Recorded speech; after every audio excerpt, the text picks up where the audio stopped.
Hi friends, ಎಲ್ಲರಿಗೂ ನಮಸ್ಕಾರ. ಬನ್ನಿ ಫ್ರೆಂಡ್ಸ್, ನಿನ್ನ ಜೊತೆ ನನ್ನ ಕತೆ ಸೀರಿಯಲ್ ಇವತ್ತಿನ ಸಂಚಿಕೆಯಲ್ಲಿ ಏನಾಗ್ತಿದೆ ಅಂತ ನೋಡ್ಕೊಬರೋಣ.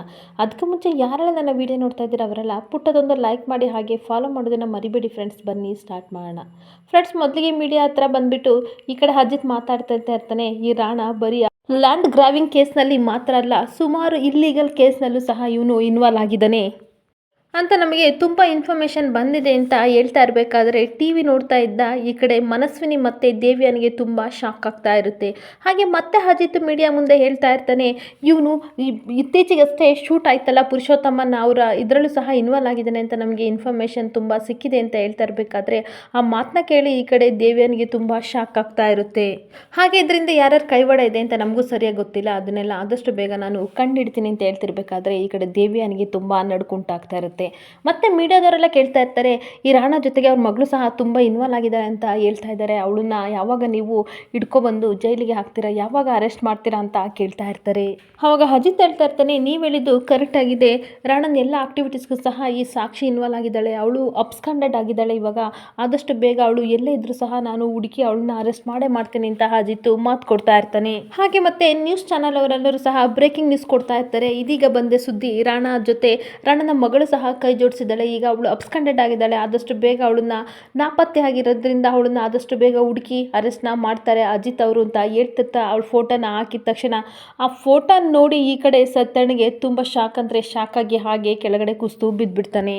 ಹಾಗೆ ಸತ್ಯಣ್ಣ ತಾನು ಮತ್ತೆ ಸಾಕ್ಷಿ ಜೊತೆ ಕಳೆದ ದಿನಗಳನ್ನು ನೆನ್ಪು ಮಾಡ್ಕೋತಾ ಇರ್ತಾನೆ. ಅವಳು ಬೇಕು ಬೇಕು ಅಂತ ಆಕ್ಸಿಡೆಂಟ್ ಮಾಡಿದ್ದು, ಹೋಟೆಲಲ್ಲಿ ಸಿಕ್ಕಿ ಕಾಫಿಗಿಂತ ಕರೆದಿದ್ದು, ನೀವೇನು ಕೆಲಸ ಮಾಡ್ತಿದ್ದೀರಾ ಅಂತ ಅಂದಾಗ ಫಾದರ್ ಬಿಸ್ನೆಸ್ನ ನೋಡ್ಕೋತಿದ್ದೀನಿ ಅಂತ ಹೇಳಿದ್ದು.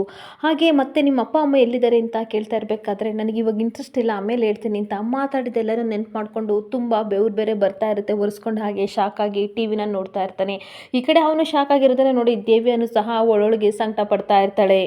ಇನ್ನೊಂದು ಕಡೆ ಅಜಿತ್ ಮನೆಗೆ ಬಂದೇ ಬಿಡ್ತಾನೆ. ತುಂಬ ಖುಷಿಯಿಂದ ಮನೆಯವರೆಲ್ಲರೂ ಸಹ ಅವನನ್ನು ವೆಲ್ಕಮ್ ಮಾಡೋಕ್ಕೆ ಕಾಯ್ತಾ ಇರಬೇಕಾದ್ರೆ ಈ ಕಡೆ ಭೂಮಿ ಬಂದು ಆರತಿನ ಬೆಳಗಿ ಅವನಿಗೆ ದೃಷ್ಟಿ ಬಟ್ಟೆನ ಇಟ್ಟು ಒಳಗಡೆ ಕರ್ಕೋತಾ ಇರ್ತಾಳೆ. ಕಡೆ ಅಜಿತ್ ತುಂಬ ಫೀಲ್ ಮಾಡಿಕೊಂಡು ಹಾಗೆ ತುಂಬ ಖುಷಿಯಾಗಿ ಅಪ್ಪನ ಹತ್ರ ಬಂದಾಗ ಅವರಪ್ಪ ಹಗ್ ಮಾಡ್ಕೊಬಿಟ್ಟು ಹೇಳ್ತಾ ಇರ್ತಾನೆ, ಇವತ್ತು ನನಗೆ ತುಂಬ ಅಂದರೆ ತುಂಬ ಹೆಮ್ಮೆ ಆಗ್ತಿದೆ ಮಗನೇ. ನನ್ನನ್ನು ಯಾವ ರೀತಿ ನಡು ರೋಡಲ್ಲಿ ಅವನು ಬೆತ್ತಲಾಗಿ ಕಳಿಸ್ತಾ ಅದೇ ರೀತಿ ರಾಣನ್ಗೆ ಮಾಡಿ ಇಡೀ ಮೀಡಿಯಾ ಮುಂದೆ ಅವನ ಅವಮಾನ ಮಾನ ಮರ್ಯಾದೆ ಎಲ್ಲ ಕಳೆದಿದೆಯಾ. ಇವತ್ತು ನಿಮ್ಮಪ್ಪ ತಲೆ ಎತ್ತಿ ನಡೆಯೋ ಹಾಗೆ ಮಾಡಿದ್ಯಾ, ಪ್ರೌಡ್ ಆಫ್ ಯು ಅಂತ ಹೇಳ್ತಾ ಇರಬೇಕಾದ್ರೆ ನಿಮ್ಮನ್ನು ಯಾರೇ ಸಹ ಅವಮಾನ ಮಾಡಿದರೆ ನಾನಂತೂ ಸಹಿಸಲ್ಲ, ಅವರಿಗೆ ಶಿಕ್ಷೆ ಕೊಟ್ಟೇ ಕೊಡ್ತೀನಿ ಅಂತ ಅಜಿತ್ ಹೇಳ್ತಾ ಇರ್ತಾನೆ. ಆವಾಗ ದೇವ್ಯಾನು ಸಹ ಪ್ರೌಡ್ ಆಫ್ ಯು ಅಜಿತ್, ನನಗೆ ತುಂಬ ಖುಷಿ ಆಗ್ತಿದೆ ಅಂತ ಬೇಕು ಬೇಕು ಅಂತ ಹೇಳ್ತಾ ಇರ್ತಾಳೆ. ಆದರೆ ಶ್ರವಣ್ ಮಾತ್ರ ತುಂಬ ಖುಷಿ ಪಡ್ತಾ ಇರ್ತಾನೆ. ಈ ಕಡೆ ಅಜ್ಜಿ ಮನೆಯವರೆಲ್ಲರೂ ಸಹ ತುಂಬ ಖುಷಿಯಿಂದ ಅಜಿತ್ನ ನೋಡ್ತಾ ಇರ್ತಾರೆ. ಆಗ ಶ್ರವಣ್ ಅಜಿತ್ ಮುಂದೆ ಬಂದು ಹೇಳ್ತಾ ಇರ್ತಾನೆ, ಕಂಗ್ರಾಟ್ಸ್ ಆಯಿತಾ, ನನಗೆ ತುಂಬ ಖುಷಿ ಆಗ್ತಿದೆ. ಅವ್ನು ನೋಡಿದರೆ ಎಷ್ಟು ಅವಮಾನ ಮಾಡಿದ ನಮ್ಮ ಭಾವನಿಗೆ. ಮನೇಲಿ ಇಬ್ಬಿಬ್ಬರು ಪೊಲೀಸ್ ಇದ್ದರು, ನಾವೇನು ಮಾಡೋಕ್ಕಾಗಲಿಲ್ಲ. ಅವ್ನು ಮಾಡಿರೋ ಅವಮಾನದಿಂದ ತುಂಬ ಬೇಜಾರಾಗಿತ್ತು, ನನಗೂ ಬೇಜಾರಾಗಿತ್ತು. ಭಾವನಿಗಂತೂ ಕೇಳಲೇಬೇಡ, ಆ ರೀತಿ ಆಯಿತು. ಬಟ್ ನೀನೀಗ ಅವನಿಗೆ ತಕ್ಕ ಮರ್ಯಾದೆನ ಮಾಡಿದೆ, ನನಗೆ ಇವಾಗ ಸ್ವಲ್ಪ ಸಮಾಧಾನ ಆಗ್ತಿದೆ ಅಂತ ಹೇಳ್ತಾ ಇರ್ತಾನೆ. ಹಾಗೆ ಈ ಕಡೆ ಅಪೇಕ್ಷಾ ಅಕ್ಕನೂ ಸಹ ಹೇಳ್ತಾ ಇರ್ತಾಳೆ, ಅಜಿತ್ ಕಂಗ್ರಾಟ್ಸ್ ಆಯಿತಾ, ತುಂಬ ಖುಷಿ ಆಗ್ತಿದೆ. ಪ್ರತಿಯೊಂದು ಮನೆಯಲ್ಲೂ ನಿನ್ನಂಥ ಮಗ ಇದ್ದರೆ ಮನೆ ತುಂಬ ನೆಮ್ಮದಿಯಾಗಿರುತ್ತೆ ಅಂತ ಹೇಳ್ತಿರ್ಬೇಕಾದ್ರೆ ಅಜಿತ್ ಸುಮ್ಮನೆ ನಗಾಡ್ತಾ ಇರ್ತಾನೆ. ಇನ್ನೊಂದು ಕಡೆ ಅಜ್ಜಿನೂ ಸಹ ಹೇಳ್ತಾ ಇರ್ತಾರೆ, ಹೌದು ಮೊಮ್ಮಗನೇ, ನನ್ನ ಮೊಮ್ಮಗ ಇಂಥ ಗ್ರೇಟ್ ಕೆಲಸ ಮಾಡಿದ್ದೇನೆ ಅಂತ ನನಗೆ ಹೇಳ್ಕೊಳ್ಳೋಕ್ಕೆ ತುಂಬ ಹೆಮ್ಮೆ ಆಗ್ತಿದೆ.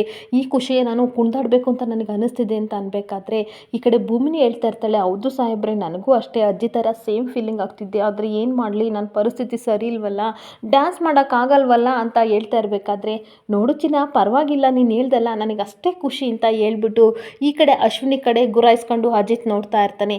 ಅವಳು ಸಹ ಹಂಗೆ ಸೈಲೆಂಟ್ ಆಗಿಬಿಟ್ಟು, ಸಾರಿ ಮಾವ, ನಾನು ತಪ್ಪಾಗಿ ತಿಳ್ಕೊಬಿಟ್ಟೆ. ರಾಣಾ ಇಂಥ ಲೋ ಕ್ಲಾಸ್ ವ್ಯಕ್ತಿ ಅಂತ ನನಗೂ ಗೊತ್ತಿಲ್ಲದಲೇ ಅವನ್ನ ಫ್ರೆಂಡ್ಶಿಪ್ ಮಾಡಿಬಿಟ್ಟೆ ನಾನು ಅಂತ ಹೇಳ್ತಾ ಇರ್ತಾಳೆ. ಅವನು ಈ ಥರ ಅಂತ ಗೊತ್ತಿದ್ದರೆ ನಾನು ಪರಿಚಯ ನಿಮಗೆ ಮಾಡಿಕೊಡ್ತಿಲ್ಲ, ರಿಯಲಿ ಸಾರಿ ಅಂತ ಈ ಕಡೆ ಅಶ್ವಿನಿ ಕೇಳ್ತಾ ಇರಬೇಕಾದ್ರೆ, ಪರವಾಗಿಲ್ಲ ಬಿಡು ಮನಸ್ವಿನಿ, ನಾನು ಎಕ್ಸ್ಪೀರಿಯನ್ಸ್ ಆಗಿರೋನು, ಅನುಭವ ಇರೋನೇ, ನಾನೇ ಅವನ ಜೊತೆ ನಂಬಿ ಯಾಮಾರಿಬಿಟ್ಟೆ. ಇಂಥದ್ರಲ್ಲಿ ನೀನು ತುಂಬ ಚಿಕ್ಕವಳು, ನೀನೇನು ಮಾಡೋಕ್ಕಾಗುತ್ತೆ, ಬಿಡು ಪರವಾಗಿಲ್ಲ ಅಂತ ಹೇಳಿದಾಗ ಅಜಿತ್ ಹಾಗೆ ಸುಮ್ಮನಾಗ್ಬಿಡ್ತಾನೆ. ಇನ್ನೊಂದು ಕಡೆ ಅಮ್ಮ ಸಂಗೀತ ಮಾತ್ರ ತುಂಬ ಬೇಜಾರು ಮಾಡಿಕೊಂಡು ತನ್ನ ಮಗನೇನೋ ಬೈದ್ಬಿಟ್ನಲ್ಲ ಅಂತ ತಲೆ ತಗ್ಸಿ ನಿಂತಿರ್ಬೇಕಾದ್ರೆ ಅಜಿತ್ ಅಮ್ಮನ ಹತ್ರ ಹೋಗಿ ಹೇಳ್ತಾ ಇರ್ತಾನೆ. ಅಮ್ಮ ಮಾತಾಡಲ್ವಾ ಅಂತ ಕೇಳ್ತಾ ಇರಬೇಕಾದ್ರೆ ಸಂಗೀತ ಕಣ್ಣೀರು ಹಾಕ್ಕೊಂಡು ಹೊರಗಡೆ ಬಂದುಬಿಡ್ತಾಳೆ. ಆವಾಗ ಹಿಂದೆನೇ ಸಹ ಅಜಿತ್ತು ಬಂದುಬಿಡ್ತಾನೆ. ಸಂಗೀತ ಯೋಚನೆ ಮಾಡ್ತಾ ಇರ್ತಾಳೆ, ಬರೀ ಅಮ್ಮ ಅಂತ ಅಂದರೆ ಸಾಲದು, ಅಮ್ಮನ ಕಷ್ಟನ ಮಕ್ಕಳಾದವರು ಅರ್ಥ ಮಾಡ್ಕೋಬೇಕು ಕಣೋ. ನೀನು ಆ ಸಾಕ್ಷಿನ ಅರೆಸ್ಟ್ ಮಾಡಿದ್ಕೆ ಇವತ್ತು ನಿಮ್ಮ ಅಪ್ಪನಿಗೆ ಗತಿ ಬಂತು. ನಾಳೆ ಮುಂಚೆ ನಮ್ಮ ಮನೆ ಹೆಣ್ಮಕ್ಳಿಗೆಲ್ಲ ಸಹ ಈ ಥರ ಪರಿಸ್ಥಿತಿ ಬಂದರೆ ನನ್ನ ಕೈಲಿ ನೋಡೋಕ್ಕಾಗಲ್ಲ ಕಣೋ ಅಂತ ಬಾಯಿ ಬಂದಂಗೆಲ್ಲ ಬೈದು ಅವಮಾನ ಮಾಡಿದ್ದನ್ನು ನೆನಪಿಸ್ಕೊಂಡು ಸಂಗೀತ ಮಾತ್ರ ತುಂಬ ಕಣ್ಣೀರು ಹಾಕ್ತಾ ಇರ್ತಾಳೆ. ಆಗ ಅಜಿತ್ ಬಂದು ಅಮ್ಮ ಅಂತ ಅಂದಾಗ, ಯಾಕಮ್ಮ ಈ ರೀತಿ ಕಣ್ಣೀರು ಹಾಕ್ತಿದೆಯಾ, ಸಮಾಧಾನ ಸಮಾಧಾನ ಮಾಡ್ಕೊ ಅಂತ ಅಂದಾಗ, ನನ್ನ ದಯವಿಟ್ಟು ಕ್ಷಮಿಸು ಮಗನೇ, ನೀನೇನು ನಿನ್ನ ವ್ಯಕ್ತಿತ್ವ ಏನು ಅಂತ ಗೊತ್ತಿದ್ರೂ ಸಹ ನಾನು ನಿನ್ನನ್ನು ಅರ್ಥ ಮಾಡ್ಕೊಳ್ಳಿಲ್ಲ. ನನ್ನ ಎಂಥ ಕಷ್ಟದಲ್ಲಿದ್ದರೂ ಸಹ ಅಮ್ಮ ಆದವಳು ಮಗನ ಕಾಪಾಡಬೇಕು, ಆದರೆ ಆ ಕೆಲಸನ ನಾನು ಇವತ್ತು ಮಾಡಲಿಲ್ಲ. ದಯವಿಟ್ಟು ನನ್ನ ಕ್ಷಮಿಸು. ನೀನು ನನ್ನ ಅಪ್ಪನ ಮೇಲೆ ಎಷ್ಟು ಪ್ರೀತಿ ಇಟ್ಟಿದ್ದೀಯಾ, ಎಷ್ಟು ಗೌರವ ಇಟ್ಟಿದ್ದೀಯಾ, ನೀನು ಅಪ್ಪನ ಕಾಪಾಡೋಕ್ಕೋಸ್ಕರ ಈ ರೀತಿ ಎಲ್ಲ ಮಾಡಿದೆ ಅಂತ ಗೊತ್ತಿದ್ರೂ ನಾನು ಆ ಟೈಮಲ್ಲಿ ಏನೇನೋ ಮಾತಾಡ್ಬಿಟ್ಟೆ, ದಯವಿಟ್ಟು ನನ್ನ ಕ್ಷಮಿಸು ಅಂತ ಕಣ್ಣೀರು ಹಾಕ್ಕೊಂಡು ಕೇಳ್ತಾ ಇರ್ತಾಳೆ. ಮತ್ತೆ ಸಂಗೀತ ಹೇಳ್ತಾ ಇರ್ತಾಳೆ, ನಾನು ಬರೀ ಹೆಂಡತಿಯಾಗಿ ನಾನು ಆ ಥರ ಮಾತಾಡದೆ ಹೊರತು ಒಬ್ಬ ಮಗನ ತಾಯಿಯಾಗಿ ನಾನು ಯೋಚನೆ ಮಾಡಲಿಲ್ಲ. ನಿನ್ನ ಬಾಯಿ ಬಂದಂಗೆ ಎಲ್ಲ ಹೇಳ್ಬಿಟ್ಟೆ. ಏನು ಗೊತ್ತೇನೋ, ನಿಮ್ಮಪ್ಪ ಸಾಮಾನ್ಯವಾಗಿ ಯಾರಾದರೂ ಮನೆಗೆ ಭಿಕ್ಷುಕರು ಯಾರಾದ್ರು ಬಂದರೆ ಹಳೆ ಬಟ್ಟೆನ ಕೊಡ್ತಾರೆ ಕಣೋ, ಆದರೆ ನಿಮ್ಮಪ್ಪ ಹೊಸ ಬಟ್ಟೆನೇ ಪ್ರತಿಯೊಬ್ಬರಿಗೂ ಕೊಡ್ತಾಯಿದ್ರು. ಅಂಥವ್ರನ್ನ ನಡು ಬೀದಿಲಿ ಬಟ್ಟೆ ಇಲ್ದಲೆ ಆ ರಾಣ ಮಾನ ಮರ್ಯಾದೆಲ್ಲ ತೆಗೆದು ಆ ಥರ ಕಳಿಸ್ಬಿಟ್ರಲ್ಲ, ಅದನ್ನು ನೋಡಿ ನನಗೆ ತುಂಬ ಸಂಕಟ ಆಗಿ ನಿನ್ನ ಜೊತೆ ಆ ಥರ ಮಾತಾಡಿದೆ. ಮನೆಯವ್ರ ಮುಂದೆಲ್ಲ ನಿನಗೆ ಬೇಜಾರು ಮಾಡಿದೆ, ನಿನ್ನ ಹೆಂಡತಿ ಮುಂದೆ ಬೇಜಾರು ಮಾಡಿದೆ, ದಯವಿಟ್ಟು ಕ್ಷಮಿಸು. ಬೇಕಾದರೆ ನಾನು ಮನೆಯವ್ರ ಹತ್ರ ಎಲ್ಲ ಸಾರಿ ಕೇಳ್ತೀನಿ ಬಾ ಅಂತ ಕರ್ಕೊಂಡು ಹೋಗ್ತಿರ್ಬೇಕಾದ್ರೆ, ಅಮ್ಮ ಸಮಾಧಾನ ಮಾಡ್ಕೊಳ್ಳಿ, ಕಣ್ಣೀರು ಹಾಕ್ಬೇಡಿ ಆಯಿತಾ. ನೀವು ಈ ದೇಹಕ್ಕೆ ಜೀವ ಕೊಟ್ಟಿರೋ ಅಮ್ಮ ಆಯಿತಾ. ಅವರು ನಮ್ಮಪ್ಪನಿಗೆ ಆ ರೀತಿ ಅಗೌರವ ಆದರೆ ನಾನು ಸುಮ್ಮನೆ ಬಿಡ್ತಿದ್ನ? ಪೊಲೀಸ್ ಆಗಿ ಎಲ್ಲ ಒಬ್ಬ ಮಗನಾಗಿ ಅದಕ್ಕಿಂತ ಡಬ್ಬಲ್ ಆಗಿ ಯಾವ ರೀತಿ ಕೊಡಬೇಕು ಅಂತ ನಾನು ಯೋಚನೆ ಮಾಡ್ತಿದ್ದೆ. ಯಾವತ್ತೂ ನಿಮ್ಮನ್ನು ಕಣ್ಣೀರು ಹಾಕೋಕ್ಕೆ ನಾನು ಬಿಡಲ್ಲ ಅಮ್ಮ. ನಮ್ಮನೆ ಮಹಾಲಕ್ಷ್ಮಿ, ನೀವು ಯಾವಾಗಲೂ ಲಕ್ಕ ಅಂತ ನಗ್ತಾ ಇರಬೇಕು, ಈ ಥರ ಅಳ್ತಾ ಇರಬಾರ್ದು. ಅಪ್ಪಂಗನ ಮತ್ತು ನಿಮ್ಮ ಕಣ್ಣಲ್ಲಿ ಯಾವತ್ತೂ ನಾನು ನೀರು ಹಾಕ್ಸಲ್ಲ ಬಾ ಅಮ್ಮ ಅಂತ ಹಗ್ ಮಾಡಿಕೊಂಡು ಕಣ್ಣೀರು ಹಾಕ್ಕೊಂಡು ಅಮ್ಮನ ಹಗ್ ಮಾಡ್ತಿರ್ಬೇಕಾದ್ರೆ, ಅವ್ರ ಮಾತೆಲ್ಲ ಕೇಳ್ಕೊಂಡು ಈ ಕಡೆ ಭೂಮಿ ತುಂಬ ಕಣ್ಣೀರು ಹಾಕ್ಕೊಂಡು ಹಾಗೆ ಖುಷಿ ಪಟ್ಕೊಂಡು ಒಳಗಡೆ ಹೋಗ್ತಾ ಇರ್ತಾಳೆ. ಹಾಗೆ ಇನ್ನೊಂದು ಕಡೆ ಅಶ್ವಿನಿ ಮತ್ತು ದೇವಯಾನಿ ಮಾತಾಡ್ಕೋತಾ ಇರ್ತಾರೆ. ದೇವಯಾನಿ ಹೇಳ್ತಾ ಇರ್ತಾಳೆ, ಸದ್ಯ ಮನೆವರೆಗೂ ಬಂದ ಗಂಡಂತರ ಹಾಗೆ ಗೇಟಿಂದ ನ್ಯೂಟನ್ ತಗೊಂಡು ಹೋದಂಗಾಯ್ತು ಅಂತ ಹೇಳ್ತಾ ಇದ್ದರೆ, ಅಶ್ವಿನಿ ಹೇಳ್ತಾ ಇರ್ತಾಳೆ, ಹೌದು ಮೇಡಮ್, ನನಗೂ ತುಂಬ ಭಯ ಆಯಿತು, ಎಲ್ಲಿ ರಾಣ ನನ್ನ ಹೆಸರು ಹೇಳ್ಬಿಡ್ತಾನೆ ಅಂತ ತುಂಬ ಟೆನ್ಷನ್ ಆಗಿತ್ತು ಅಂತ ಅಂದಾಗ, ಹೌದು, ಆದರೆ ಎಲ್ಲೂ ಸಹ ಅವನು ಬಾಯ್ಬಿಟ್ಟಿಲ್ಲ. ನೀನೊಂದು ವಿಷಯನ ಅಬ್ಸರ್ವ್ ಮಾಡ್ದ, ರಾಣ ಎಲ್ಲೂ ಸಹ ನಮ್ಮ ಹೆಸ್ರನ್ನ ಬಾಯ್ಬಿಟ್ಟಿಲ್ಲ, ಹಾಗೆ ಅಜಿತು ಸಹ ನಮ್ಮ ಮೇಲೆ ಅನುಮಾನ ಪಡ್ತಿಲ್ಲ ಅಂತ ಅಂದಾಗ, ಹೌದು ಮೇಡಮ್, ನಮ್ಮ ಕಡೆಯವರೇ ಹಾಗೆ ಅಂತ ಹೇಳ್ತಾ ಇರಬೇಕಾದ್ರೆ, ವೆರಿ ಗುಡ್, ನೀನು ಹೇಳ್ತಿರೋದು ಕರೆಕ್ಟ್, ಅವ್ರು ಯಾರು ಸಹ ನಮ್ಮ ಹೆಸ್ರನ್ನ ಹೇಳಿಲ್ಲ, ನಾವು ಬಚಾವಾದ್ವಿ ಅಂತ ಖುಷಿ ಪಡ್ತಾ ಇರ್ತಾರೆ. ನೋಡು ಅಶ್ವಿನಿ, ಈ ಮನೆಯವ್ರಿಗೆಲ್ಲ ರಾಣ ಕೆಟ್ಟವ್ರು ಇರ್ಬೋದು, ಆದರೆ ನಮಗೆ ಮಾತ್ರ ಫೇವರಬಲ್, ನಮ್ಮ ನಂಬಿಕೆನ ಅವರು ಉಳಿಸ್ಕೊಂಡಿದ್ದಾರೆ ಅಂತಂದಾಗ, ಹೌದು ಮೇಡಮ್, ಅವ್ರನ್ನ ನಾವು ಹೊರಗಡೆ ತರಲೇಬೇಕು, ಹೇಗಾದರೂ ಮಾಡಿ ನಮಗೆ ಆದವ್ರನ್ನ ನಾವು ಕಾಪಾಡಬೇಕಲ್ವ ಅಂದಾಗ, ಹೌದು, ನಮ್ಮ ಶಕ್ತಿನ ಮೀರಿ ಅವ್ರನ್ನ ಏನಾದರೂ ಮಾಡಿ ಹೊರಗಡೆ ತರೋಣ ಅಂತ ಮಾತಾಡ್ತಾ ಇರ್ತಾರೆ. ಹಾಗೆ ಅಶ್ವಿನಿ ಥ್ಯಾಂಕ್ಸ್ ಮೇಡಮ್ ಅಂತ ದೇವ್ಯಾನಿಗೆ ಹೇಳ್ತಿರ್ಬೇಕಾದ್ರೆ, ಯಾಕೆ ಥ್ಯಾಂಕ್ಸ್ ಹೇಳ್ತೀಯ ಅಂತ ಕೇಳ್ತಾ ಇರ್ತಾಳೆ. ಏನು ಗೊತ್ತಾ ಮೇಡಮ್, ನನಗೆ ಏನಾದರೂ ಪ್ರಾಬ್ಲಮ್ ಆದರೆ ನೀವು ಹೆಲ್ಪ್ ಮಾಡ್ತೀರಲ್ವ ಅಂದಾಗ, ಅಫ್ಕೋರ್ಸ್ ಅಶ್ವಿನಿ ಅಂತ ನಗಾಡ್ತಾ ಇರ್ತಾಳೆ. ಇನ್ನೊಂದು ಕಡೆ ಎಲ್ಲ ಸತ್ಯನ ತಿಳಿದಿದ್ದ ಸತ್ಯಣ್ಣ ಬೇಜಾರಾಗಿ ಮನೆಗೆ ಬರ್ತಾನೆ.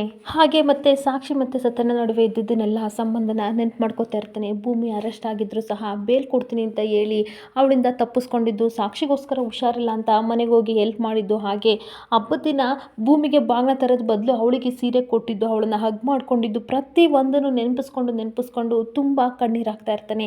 ಹಾಗೆ ಅವಳಿಗೆ ಗುಂಡೇಟ್ ಬಿದ್ದಾಗ ನಾನೇ ಕಾರಣ ಆಗ್ಬಿಟ್ನಲ್ಲ, ಇದನ್ನೆಲ್ಲ ಅಜಿತ್ಗೆ ರಾಮಣ್ಣನಿಗೆ ಯಾವ ರೀತಿ ನಾನು ಹೇಳಿ, ಈ ಥರ ರಾಮಣ್ಣನ ಮಾನ ಮರ್ಯಾದೆ ಎಲ್ಲ ಹೋಯ್ತು, ಇದಕ್ಕೆಲ್ಲ ನಾನೇ ಕಾರಣ ಅಂತ ಹೇಳಿದರೆ ಅಜಿತ್ ನನ್ನನ್ನು ಕ್ಷಮಿಸ್ತಾನ, ನಾನು ಯಾವ ರೀತಿ ಫೇಸ್ ಮಾಡಲಿ ಅಂತ ತುಂಬ ನೊಂದ್ಕೊಂಡು ಕಣ್ಣೀರು ಹಾಕ್ತಾ ಇರ್ತಾನೆ. ಭೂಮಿಗೆ ಯಾವ ರೀತಿ ಮುಖ ತೋರಿಸ್ಲಿ ಅಂತ ನೆನ್ಪು ಮಾಡಿಕೊಂಡು ಕಣ್ಣೀರು ಹಾಕ್ತಿರ್ತಾನೆ. ಈ ಸಾಕ್ಷಿ ನನಗೆ ಇಂಥ ಅವಮಾನ ಮಾಡಿದ್ಲಲ್ಲ ಅಂತ ಅಂದ್ಬಿಟ್ಟು ಮಿರರ್ ಮುಂದೆ ನೋಡಿಕೊಂಡು, ನಾನು ಎಷ್ಟು ಬದಲಾಗಿದ್ದೀನಿ, ಅವಳ ಹಿಂದೆ ನಾಯಿ ಥರ ಸುತ್ತಬಿಟ್ನಲ್ಲ, ಈ ಥರ ನನಗೆ ಪರಿಸ್ಥಿತಿ ಬಂತಲ್ಲ ದೇವ್ರೆ ಅಂತ ಕಣ್ಣೀರು ಹಾಕ್ಕೊಂಡು ಹಾಗೆ ಪೆನ್ನ ನೋಡ್ಕೋತಾನೆ. ಪೆನ್ನ ನೋಡ್ಕೊಬಿಟ್ಟು ಅವಳು ಇಷ್ಟಪಟ್ಟು ಪೆನ್ನ ಕೊಟ್ಟಿರ್ತಾಳೆ. ಈ ಖಾಲಿ ಹೃದಯದಲ್ಲಿ ನಾನು ಪೆನ್ನ ಇಟ್ಕೊಡಿ ಅಂತ ಹೇಳಿದ ಮಾತೆಲ್ಲ ನೆನಪು ಮಾಡಿಕೊಂಡು ಬೈಕೊಂಡು, ಇವಳು ಯಾಕೆ ನನ್ನನ್ನು ಯೂಸ್ ಮಾಡ್ಕೊಂಡ್ಲು ಅಂತ ನಾನು ಮೊದಲು ಕೇಳ್ತೀನಿ ಅಂತ ತುಂಬ ಸಲ ಫೋನ್ ಟ್ರೈ ಮಾಡ್ತಾ ಇರ್ತಾನೆ. ಆದರೆ ಸಾಕ್ಷಿ ಫೋನು ಸ್ವಿಚ್ ಆಫ್ ಬರ್ತಾ ಇರುತ್ತೆ. ಆಗ ತನ್ನ ತಂಗಿ ಸಾಹಿತ್ಯ ಫೋಟೋನ ನೋಡಿ ಹೇಳ್ತಾ ಇರ್ತಾನೆ, ಇವಳು ನಿನ್ನ ಫ್ರೆಂಡಾ, ಇಂಥ ಫ್ರಾಡ್ನ ನೀನು ಫ್ರೆಂಡ್ಶಿಪ್ ಮಾಡ್ಕೊಂಡಿದ್ದೀಯಲ್ಲ, ನನಗೆ ನಾಚಿಕೆ ಆಗ್ತಿದೆ, ಅದರಲ್ಲೂ ನನ್ನ ಕ್ಲೋಸ್ ಫ್ರೆಂಡ್ ಅಂತ ಹೇಳ್ತಾ ಇದ್ಲು, ನಿನಗೆ ಮನಸ್ಸಾದರೂ ಹೇಗೆ ಬತ್ತು ಸಾಹಿತ್ಯ, ಇಂಥವಳನ್ನ ನೀನು ಹೋಗಿ ಫ್ರೆಂಡ್ ಮಾಡ್ಕೊಂಡಿದ್ದೀಯಲ್ಲ ಅಂತ ಕಣ್ಣೀರು ಹಾಕ್ತಾ ಇರ್ತಾನೆ. ಹಾಗೆ ಆಂಜನೇಯ ಸ್ವಾಮಿ ಫೋಟೋನ ನೋಡಿ, ದೇವರೇ ನಿನ್ನನ್ನೇ ಮರ್ತುಬಿಟ್ಟೆ ನಾನು ಆಂಜನೇಯ, ನಿನಗಿನ್ನ ಹೆಚ್ಚಾಗಿ ಅಗತ್ಯಕ್ಕಿಂತ ಹೆಚ್ಚಾಗಿ ಅವಳಿಂದ ನಾನು ಸುತ್ತಬಿಟ್ಟೆ, ದಯವಿಟ್ಟು ನನ್ನ ಕ್ಷಮಿಸು, ಇನ್ಯಾವತ್ತೂ ಇಂಥ ತಪ್ಪು ಮಾಡಲ್ಲ ಅಂತ ದೇವ್ರ ಹತ್ರ ಕ್ಷಮೆನ ಬೇಡ್ತಾ ಇರ್ತಾನೆ. ಹಾಗೆ ಇನ್ನೊಂದು ಕಡೆ ಅಜಿತ್ ಮನೆಯಲ್ಲಿ ಎಲ್ಲರೂ ಸಹ ಕೂತಿರ್ತಿರ್ಬೇಕಾದ್ರೆ ಅಜಿತ್ ಹೇಳ್ತಾ ಇರ್ತಾನೆ, ಅಲ್ಲ ರಾಣ ಸಾಕ್ಷಿ ಅರೆಸ್ಟ್ ಆಗೋವರೆಗೂ ಗಣಪತಿ ಪೂಜೆ ಮಾಡಲ್ಲ ಅಂತ ಹೇಳಿದ್ರಂತೆ ಅಂತ ಅಜಿತ್ ಹೇಳ್ತಿರ್ಬೇಕಾದ್ರೆ ಅಪೇಕ್ಷೆ ಹೇಳ್ತಾ ಇರ್ತಾಳೆ, ಓಹೋ ನಿನ್ನ ಹೆಂಡತಿ ಆಲ್ರೆಡಿ ಪಿಟ್ಟಿಂಗ್ ಇಟ್ಬಿಟ್ಲ ಅಂದಾಗ, ಅಪ್ಪು ಯಾಕೆ ಆ ರೀತಿ ಮಾತಾಡ್ತೀಯಾ, ಬೆಳಗ್ಗೆ ನನ್ನ ಮನಸ್ಸು ಸರಿಯಿಲ್ಲ, ಅದಕ್ಕೆ ನಾನು ಈ ಮಾತನ್ನ ಆಡಿದೆ, ಆದರೆ ಇವಾಗ ಸರಿಯಾಗಿದೆ ಅಲ್ವಾ ಅಂತ ಹೇಳ್ತಾ ಇರಬೇಕಾದ್ರೆ, ಹಾಗಾದರೆ ನಮ್ಮ ಗಣಪ ಎಲ್ಲರೂ ಸರಿ ಮಾಡಿದ್ದಾನಲ್ವಾ, ಗಣಪತಿ ಪೂಜೆನ ಮಾಡೋಣ ಅತ್ತೆ ಅಂತ ಭೂಮಿ ಕೇಳ್ತಾ ಇರಬೇಕಾದ್ರೆ ರಮಣ್ಣ ಹೇಳ್ತಾ ಇರ್ತಾನೆ, ಹೌದು, ಗಣಪನ ಶಕ್ತಿಯಿಂದ ರಾಣ ಅಂತವ್ರು ಅರೆಸ್ಟ್ ಆಗಿದ್ದಾರೆ, ಆಗಿದ್ದಾರೆ, ಇವಾಗ ಮಾಡೋಣ ಅಂತ ಹೇಳ್ತಾ ಇರ್ತಾನೆ.